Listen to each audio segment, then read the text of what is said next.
Welcome back to another week, another conversation of Hear Me Out. I'm your host, Drew Tranquil, and this week's guest, I'm super pumped about, a long-standing mentor and friend of mine, serial entrepreneur, has started 2 companies, has just done a lot of amazing things in his life, Michael Ledo.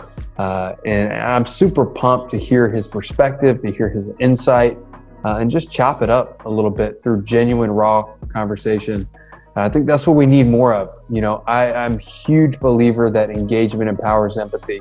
And if we can engage more with one another and stop looking for statistics and commentary to inform, what we already believe, and instead listen to the testimonies, listen to people's experiences, and use those to grow compassion in our hearts and in our minds, I think, we can move the needle forward on this issue. It would be a shame to me. And I think the reason why I'm trying to have these conversations and hopefully set an example for other conversations to take place at the community level is it would be a shame if these lives were lost in vain and no change, occurred from here. And so, I hope you find these conversations relevant. I hope you find them helpful.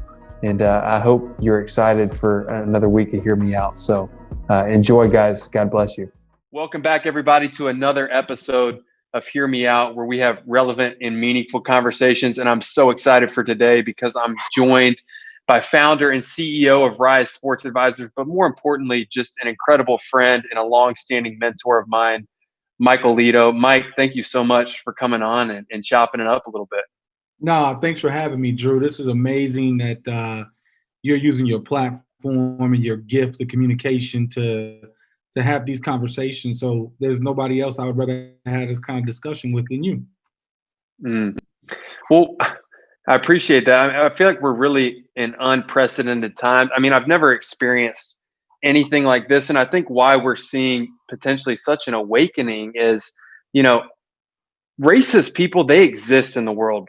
And blatant racism, a lot of people it's easily called out. We identify it. And there's people out there that were like, you know what, you can't really do much to change those people. But I think what has sparked such an uproar and an uprising is I think there's a lot of people in the white community here like, man, like I didn't consider myself a racist, but my eyes have maybe been opened up to I've perpetuated a lot of racism in my life, or through implicit bias or other means, I've contributed to this ongoing problem. And you know what? I want to help. I want to figure out. And I'm one of those people. And so I know you and I have gone back and forth, but I guess to someone like me, like what would be your definition of like racism? Help me understand that a little bit more.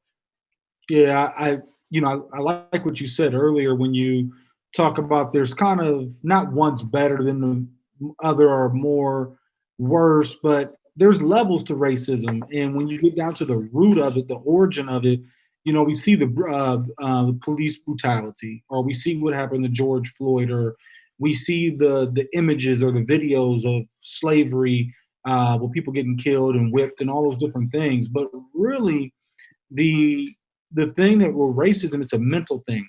It is. There's a great book out by a guy named John Burrell that wrote a book called Brainwashed. He was a communications guru out of Chicago, and what he talked about was the Black inferiority complex and the myth of it. And so, Drew, what happens is that in the minds of slaves, in the minds of the Black community and white, Black is bad. I mean, even when you hear the term black cat, or there was a book I read back in the day called The Six Thinking Hats, and it had these hats you put on when you think, and it says the black hat is the concerned hat, right? Like most of the time, subconsciously, Black is defined as bad and wrong, and so what happened with even with slaves, they see themselves less than. And what John talks about, the greatest marketing scheme of all time was Black inferiority complex. It was inbred in your heads when you saw the Black faces and people jumping around and entertaining and so on and so forth. And so, when I think about racism, Drew, at the fundamental principle, I think about inferiority. That if I see someone, if I see a Hispanic, and I see a Hispanic, or I see an Asian or anybody, and based on their difference of skin color, for me, I say I'm superior to them. They're inferior to Mm-hmm. me. That's racism. For me, it's the mindset and the thought process that someone is inferior to you. You think about all the time back in the day when we didn't have black quarterbacks, right? Mm-hmm. Well, a lot of the conversation was they wasn't as intelligent enough to play the Mm. position. That was the black inferiority complex. It was a complex, the myth of it. It's not true, but you're not as intelligent. You can't, Mm-hmm. you go back, one of my favorite movies of all time is the movie 12 Years a Slave. And it was when the gentleman who was a free man was enslaved. Very intelligent, was an artist, and he wasn't allowed to read. They didn't allow you to read. The Mm. origin going back to them was not to be equal. Equality was not what was supposed to be. And so I think that's bred at the core. And then, I think when you talk about, a lot of people talk about legacy, right? And one of Mm-hmm. my one of my uncles told me that legacy is an ego thing. As parents, when we raise our children, I'm reading this awesome book right now because I've made so many mistakes parenting, Drew, that you won't make. I'll give this book to you, I've already made a but lot going in through the my first tradition, year. going through Already already made with a lot. Eli, Already but made a lot.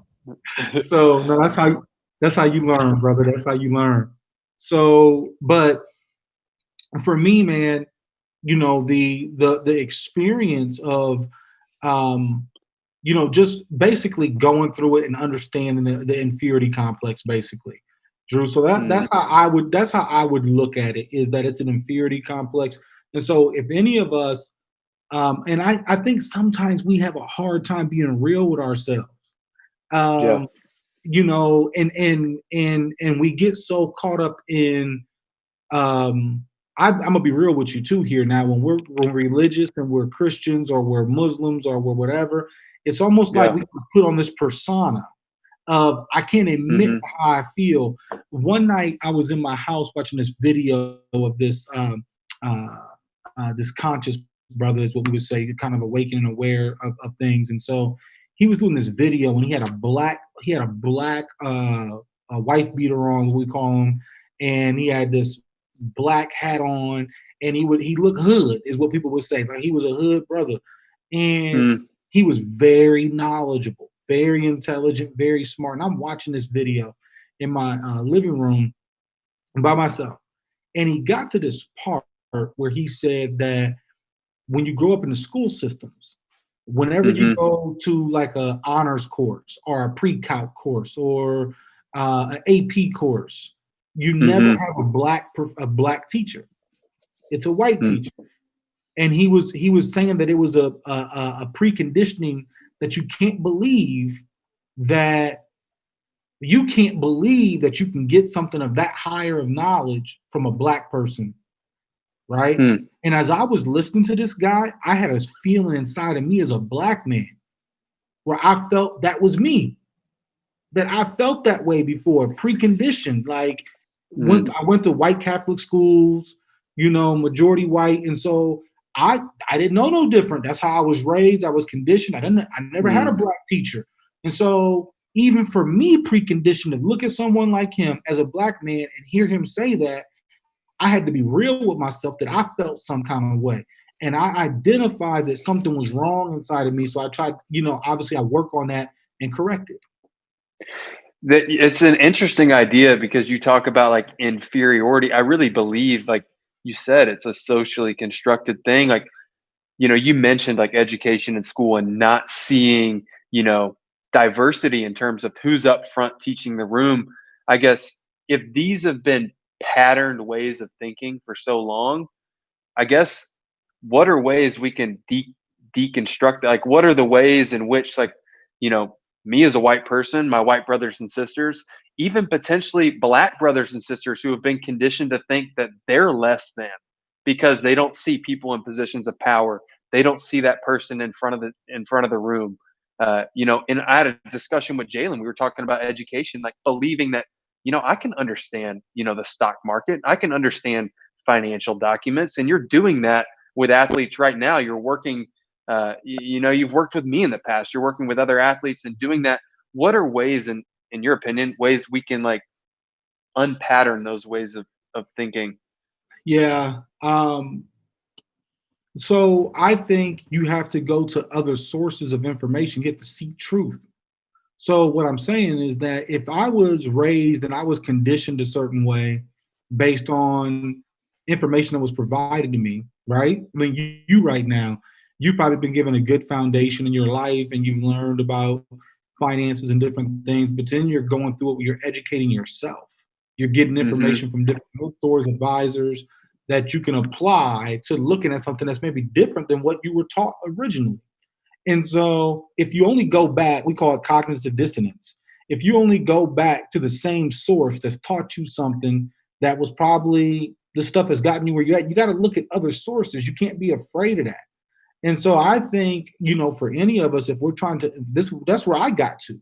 I got to a place where, to be very truthful with you, is I remember 6, 7 years ago, I'm a very spiritual person, but I'm not a very religious Mm-hmm. person now. But I used to be a very religious person. And I remember at a point I had an uncle that was telling me to read stuff and get information. And I was apprehensive to do it because my Mm-hmm. mindset at that point was if it's not of the Bible or it's not from my faith at that time point, I'm not going to receive it. And so I had to open my mind to go, let me get not now. I still believe in the Bible and I still believe in the stuff that I learned from there, but I went to other resources. And so I went outside of things and I only did it, Drew, is because I started facing racism in the business world, in the professional world, more Mm. than I ever did as a teen or a young kid. Talk about that. Talk And so about when that. I started hitting my head, Drew, on it, I said, how do I strategize to get around this? So I got to get some information to get some better understanding so I can overcome What talk about that? What was that like becoming you're a serial entrepreneur, like it. you've been in multiple different types of investments, started, now two companies. Like Mhm. what did you experience as a black man that you'd say, you know what? My white constituent probably didn't face that. Man, um, boy. So it's acceptable in our culture.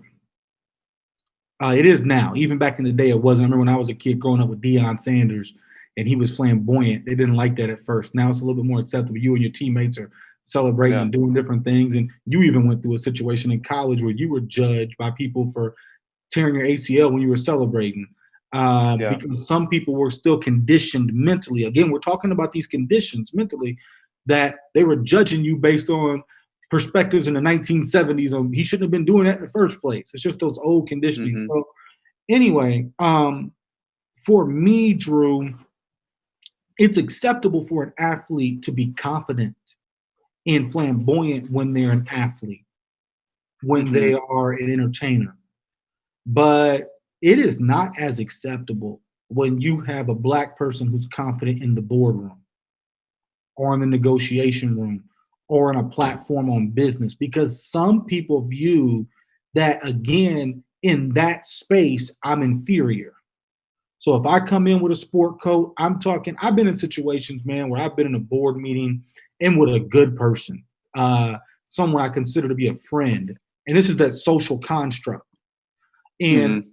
I was talking about something in the business field. I was being a management consultant for a very large hospital, and I was speaking on something that I had to learn. I didn't know. I didn't come from that space, but I had to learn an agility Mm-hmm. to learn it and get to know it.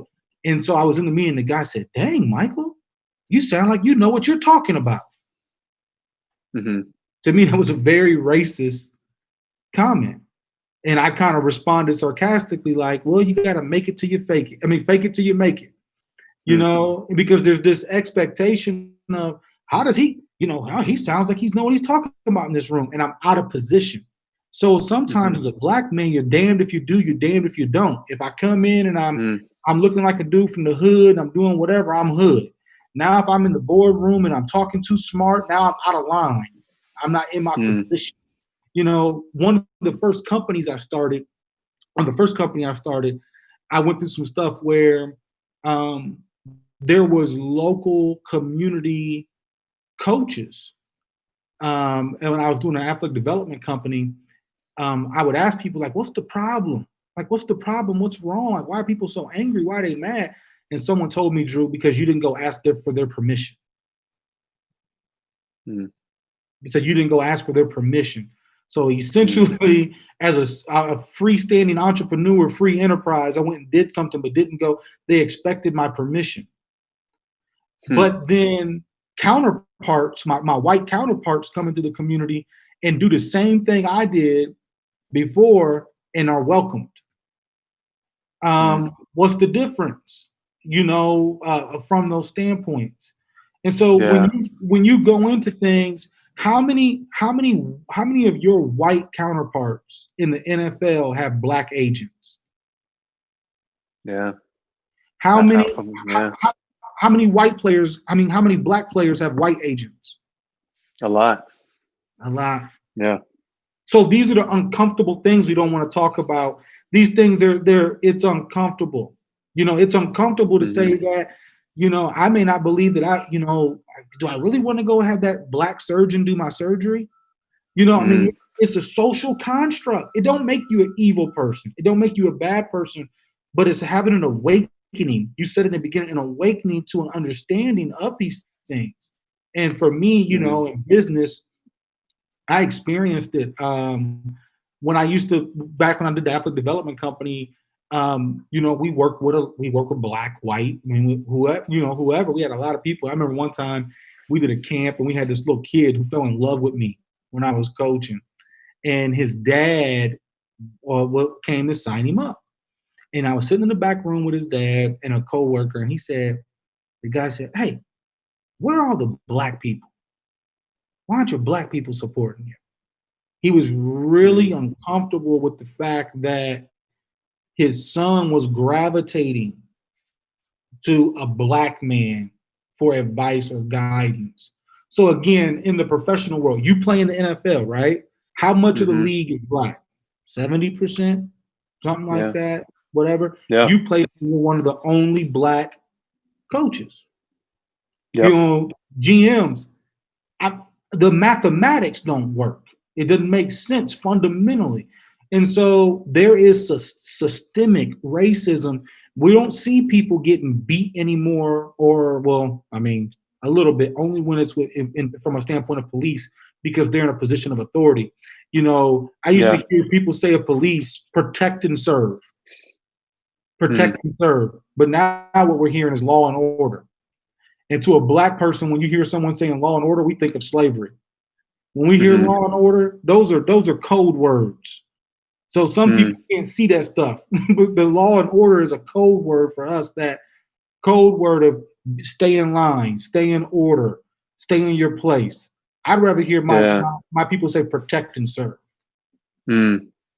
I think words and the little leadership experience I've had in my life, I think words, matter so much. And, to hear you say that, like, even if that was the way I was saying things, I would want to change the way I was saying things based on the sentiment of how I was affecting the people I was leading. And so I think, that's an interesting point in and of itself, is like the language we use. Like, a lot of times we love to point to statistics to inform our beliefs or inform the way we think.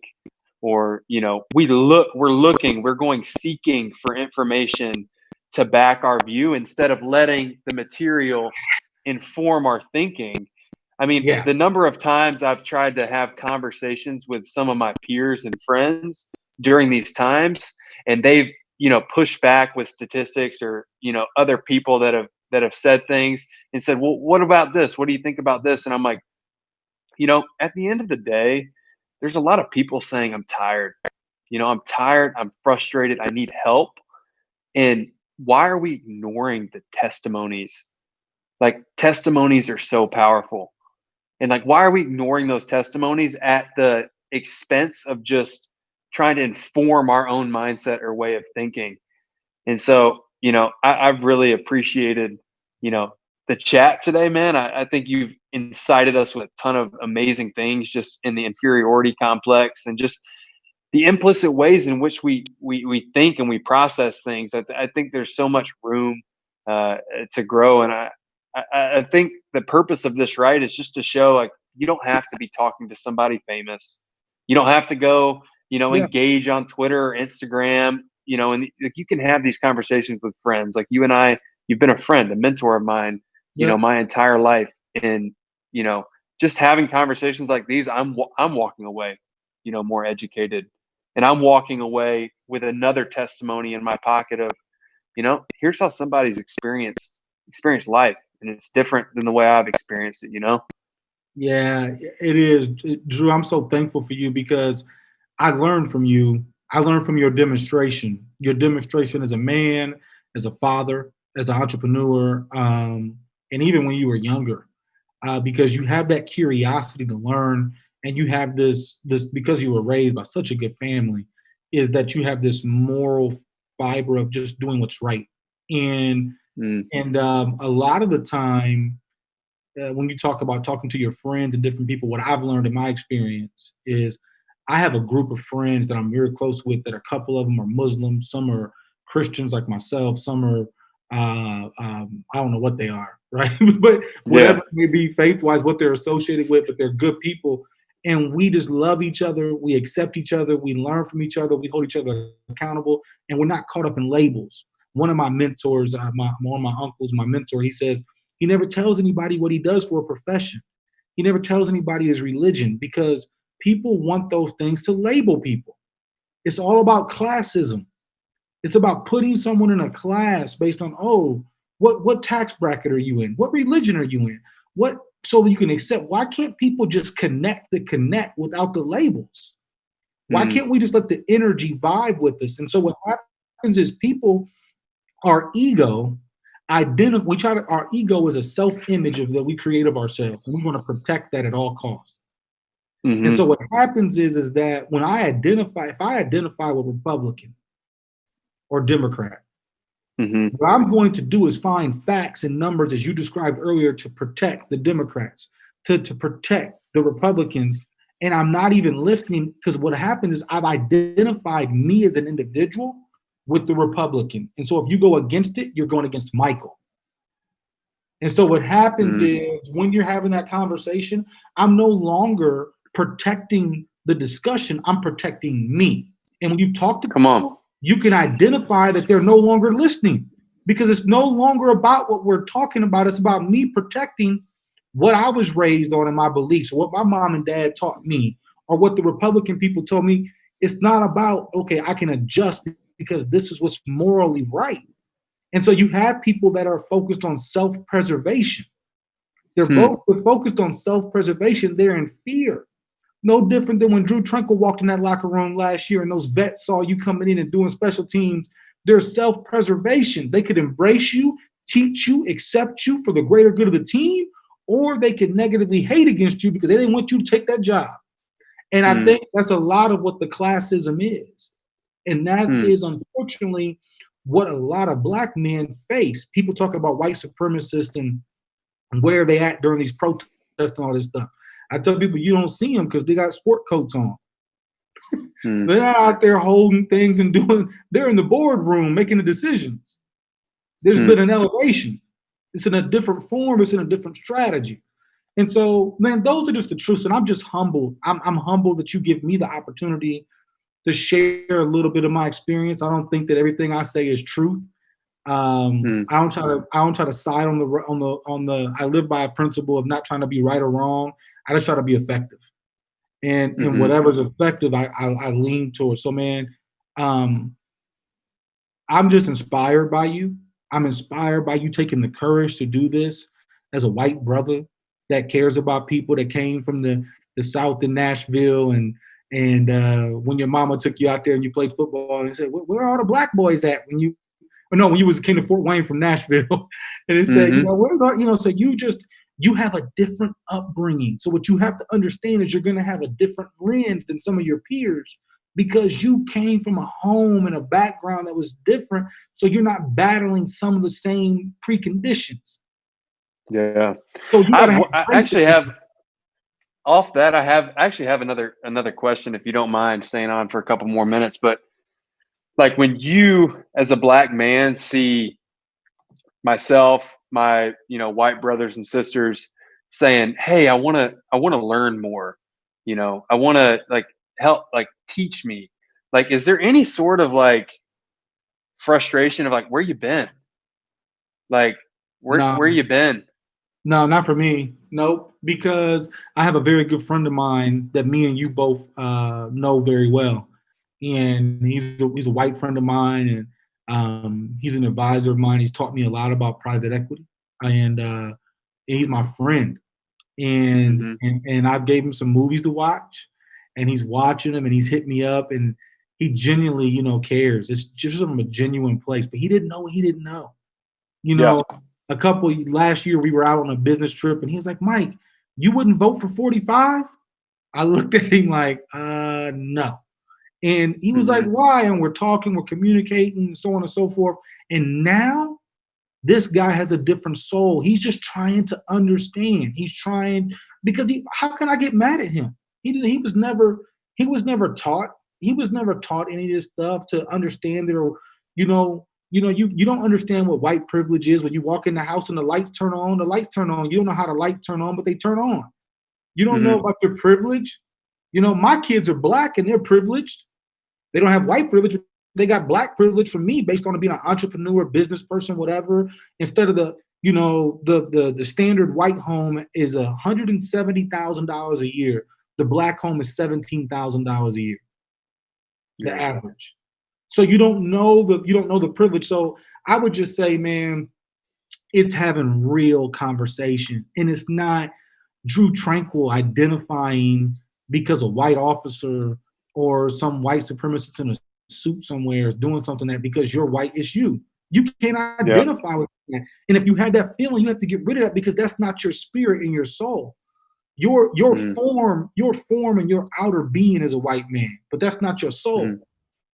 Yeah. For me, my outer being is a black man, but that's not my soul. Yeah. And so we gotta be able to see past that. Mm. Yeah, I mean, this has been an issue that for me, I mean, I've been in sports, largely football and baseball my whole life. I've heard like the testimonies of my teammates, like, the George Floyd, Ahmaud Arbery, like Breonna Taylor, like these stories, these stories of oppression, these stories of systemic racism, of walking into a classroom and being assumed that you're an athlete because of the color of your skin. I've heard these testimonies again and again. And so it's something on my heart. But I think, a lot of my maybe white brothers and sisters who aren't afforded that opportunity to maybe be around as many black men and women, or like, like for me right now, I just don't want to come across as somebody who, is just engaging because it's the thing to do right now. Like, I don't want to come across as ingenuine, or I don't want to come across like I don't know what I'm talking about, because I do know what I'm talking about. And I think it gets back to the ego thing. And so I guess the reason I ask you is just for affirmation from you and your community that, you know, you're okay with us and you want us to engage. And like, this is the right course of action we're taking, like engaging in these conversations, having raw, authentic conversations where you can ask and sound stupid because you don't know what you don't know. And so, uh, Yeah. You told me the thanks, other man. day, Drew, you told me the other day, Drew, you said proximity. What do you say? Proximity breeds empathy. Mm, This is yeah. proximity, brother. This is proximity. Yeah. You are taking an intentional task to get closer to these challenges of a black man, and I should be able to have proximity to your challenges as well. So the Hmm. proximity breeds empathy, man. So I just thank you. I'm honored uh, um, to speak with you, and I hope that our dialogue or conversation can be a blessing to blacks, can be a blessing to Mm, whites, that can bring the unity that God really intended. mm. That's awesome. Love you, Mike. Appreciate you, Appreciate brother. you, man. Thank you, brother. Yeah. All We'll right, talk man. soon. Bye.